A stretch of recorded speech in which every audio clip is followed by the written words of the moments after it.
Everything that you see on this table is my camera kit for 2024, and man, does it look different from last year. So let's jump right in and talk about all this camera gear in this video.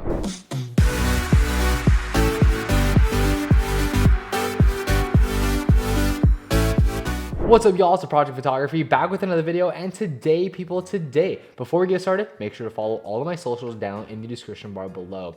Welcome to 2024, and man, it is going to be an incredible year. There's so much stuff that I have planned and that I want to do.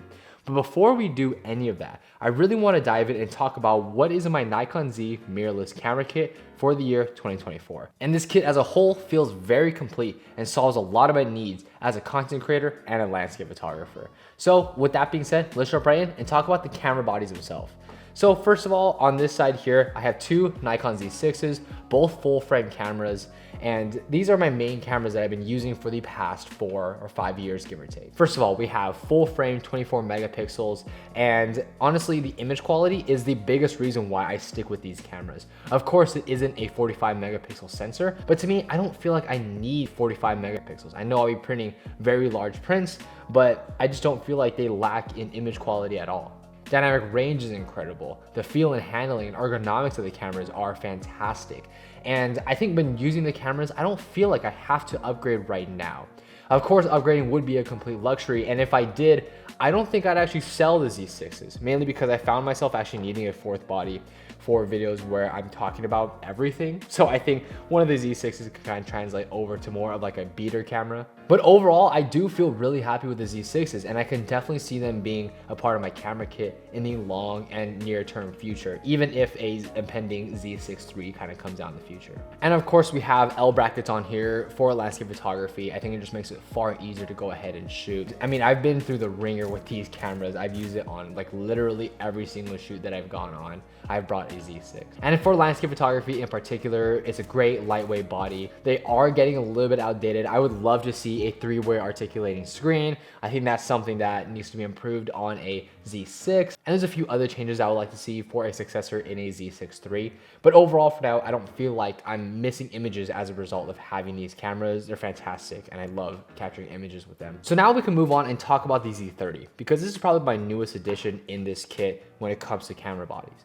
Because this is an APS-C size sensor and I mainly picked it up for content creation purposes, but I found myself actually using it a lot for landscape photography. The main reason is we have an APS-C size sensor in here, multiplies any focal length on a full frame lens, or any lens I guess, by 1.5 times. So we're able to turn that 24 to 200 into a 36 to 300, or even this 135 millimeter into a 200.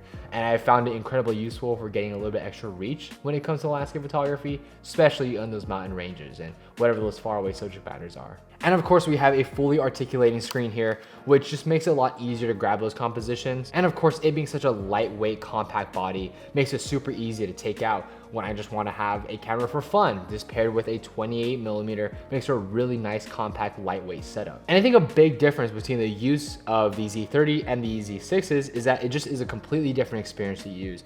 You have no EVF here, so you can only use your articulating screen. And I found that it's actually kind of fun to use versus having something like an EVF. Of course, it's personal preference, but when I'm just out having fun and enjoying myself, like this is such an incredible body to bring. On top of it, it does not sacrifice in ergonomics, nice deep grip, which for smaller cameras and cheaper cameras, camera companies tend to cheap out on. But Nikon definitely didn't do that here, which makes me love this camera even more. And it just has so many different uses for it, and it's gonna be an important part of this kit moving forward. We're gonna move into the lenses, and I wanna talk about my wide angles first. And now, you're gonna think that this kit is a little bit redundant because I have 3 wide angle zooms. You heard that correctly, 3. And now they each have very different uses. First of all, let's talk about the 14 to 30. This is my main wide angle lens for landscape photography. And it has better image quality than the other 2 lenses, of course. S-line lens, 14 to 30. And having that 14 millimeters on the wide angle is honestly incredible. We're able to capture just more in the landscape. And having an 82 millimeter filter thread means I don't have to bring any step-up rings. So this is obviously an ideal landscape lens. It's better than the other 2 lenses here, and this is what I'll bring along if I'm going on a regular landscape shoot, excluding astro, of course. And speaking of astro photography, that is a massive reason why I have this lens in particular, the 17 to 28. Another big reason is because of content creation. Obviously, this is a better lens to use for video in particular, mainly because of f2.8 aperture, internal zoom. And this paired with a Z30 is incredible. We get a 25 to about a 42, give or take, but it's an f2.8 aperture, which gives me a lot more depth of field to work with. And then last of all, we have the 12 to 28. This is a crop sensor lens. This is the only crop sensor lens I have in my kit. And the only reason I have this is because it has image stabilization, which the Z30 does not have. It does not have IBIS, so having a lens with image stabilization is even more critical. This is mainly be used for vlogging with the Z30 in particular, and I've actually found it incredibly useful, and it actually has really good image quality. I'm making a review on this lens soon, so stay tuned for that. I think it's gonna be really interesting to talk about.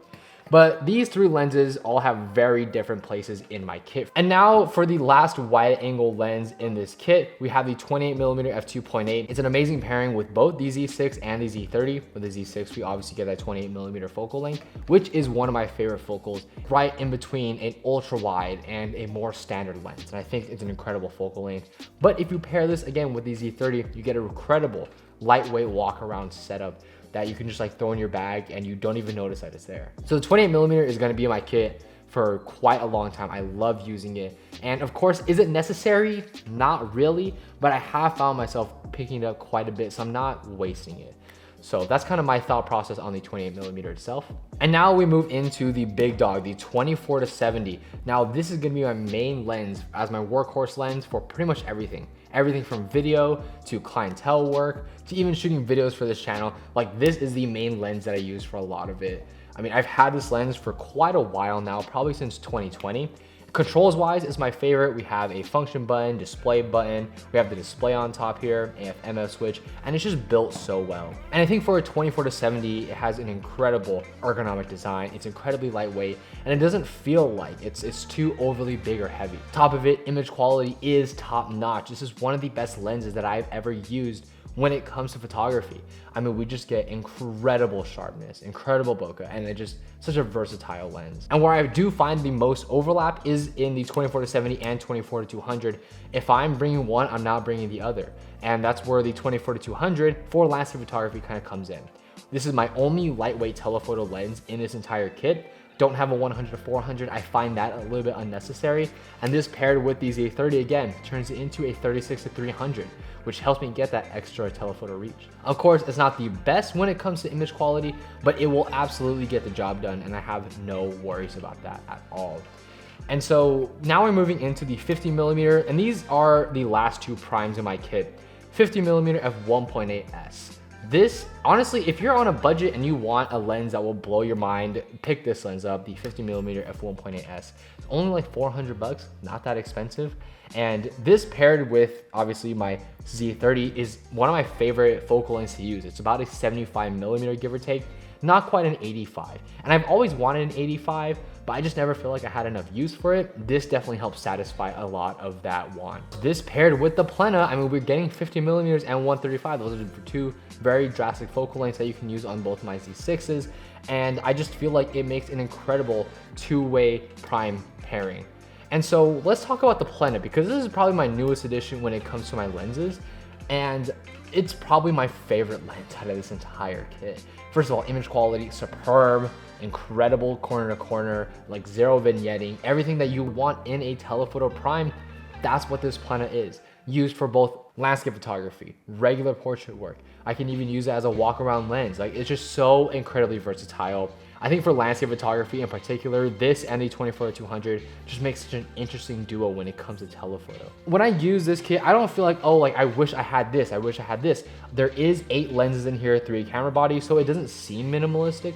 But for me, I think if I were to remove any of these lenses or camera bodies, there would be a hole missing. I have a lot of overlap here, but I feel like they all have their individual reasons for why they're in my kit. So I'm very happy with it, and let me know what you guys think about it in the comment section down below. What is in your Nikon Z camera kit for the year 2024? Let me know that as well. So anyways, guys, thank you so much for experiencing the world with me today. Please feel free to rate, comment, subscribe, and I'll catch you guys in the next one.